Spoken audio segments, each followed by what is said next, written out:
Donald Trump apparently didn't get a lot of sleep on Sunday evening, and he decided to take out all of his rage on Truth Social.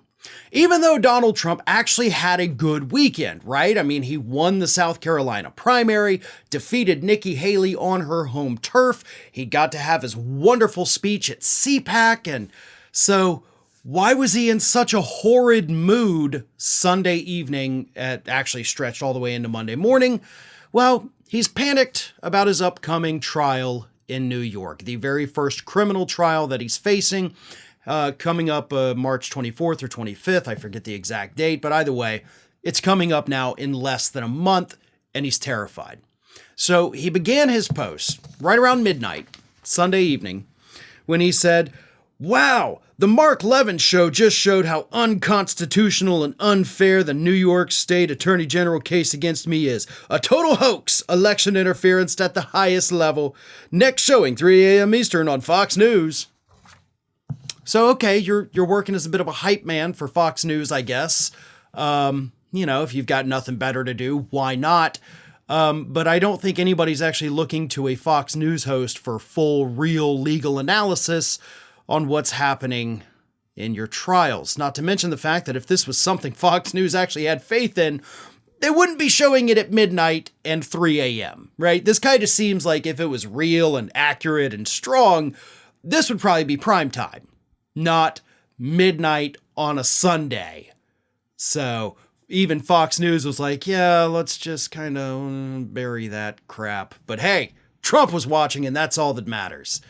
And then Trump once again got back on Truth Social.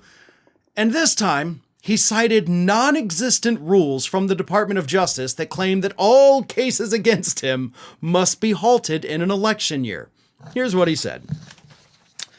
"The very strict rules and regulations of the Department of Injustice state clearly that you can't prosecute a political opponent or anyone right in the middle of his or her campaign.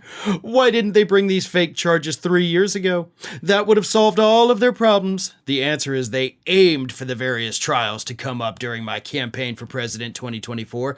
This includes DOJ's subservient subsidiaries like local DA and AG offices. In other words, all of these fake political persecutions of crooked Joe Biden's political opponent must be immediately halted." Whew, boy. Have you ever been just so mentally unstable and panicked about your future that you create an alternative reality in your head that you then project onto the world? Because that's what he's doing here. There is literally nothing anywhere inside the Department of Justice that says that you can't prosecute somebody if they're running for office. That's not a thing, never has been in the United States. He literally made it up. He is so desperate to avoid prosecution that he is just making stuff up. And I promise you, all of his idiot followers that read this will believe this. They will immediately think, oh, well, the DOJ is not allowed to do this. This will become the new talking point. Like, they're not even legally allowed to. The DOJ has rules. No, they don't. They don't exist. Trump is out there making an argument based on something he created in his own brain. That's not a legal argument. That is not going to stand up in court, which is why he's making the argument on Truth Social and not actually in court. But again, thought he had a pretty good weekend. Thought he'd be in a good mood. But apparently, the looming trial that he is facing is just eating away at him so much that he's not sleeping, and he's going through these intermittent bouts of rage, and the only outlet he has for them is Truth Social.